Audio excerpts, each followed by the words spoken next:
Hello everyone, this is the keynote speaker number 11, dedicated to the memory of Lucy Maya and Rina D. The next kina on Tisha B'Av morning is Ohali Asher Ta'afta, the tent that you yearned for. And the refrain in this kina is Malecha Po, where are you here? Or what are you doing here? Or to be more precise, we don't feel that you're here. In other words, we say every day in Kedusha, two stanzas that we say.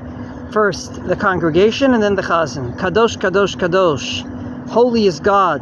Meloch chol haaretz kvodo. Your glory is everywhere.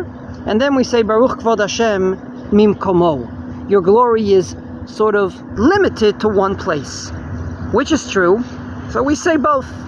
But indeed, the prophet that said, Meloch chol haaretz kvodo, you're all over, was the prophet that lived in Israel. And the prophet that said, Baruch Kvod Hashem Mim Komo, was the prophet Yecheskel that was getting his prophecies when he was already in exile.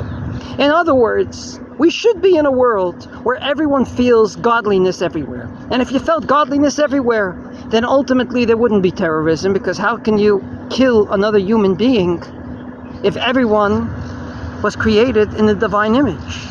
If indeed God was everywhere, how can you steal? How can you do anything, for that matter, that would be the opposite of your godliness? But unfortunately, there was an exile. And unfortunately, the more we're in exile, the more we feel less godliness in the world. And therefore, this kina laments the fact that indeed, Baruch Kvod Hashem only mimkomo. God is only limited to one place, or a few places. He's limited to a shul, he's limited to a Jewish home, but he's limited. And that's exactly what we're lamenting in this kina. Indeed, it's very interesting that any time we refer to God in a mournful situation, the word is makom, place. When we talk today in the Seder about the fact that there's no Korban Pesach, unfortunately, but still there's a Seder, we say Baruch HaMakom Baruch Hu. When indeed, at the end of the laning of Monday and Thursday, we ask for various things because we're suffering.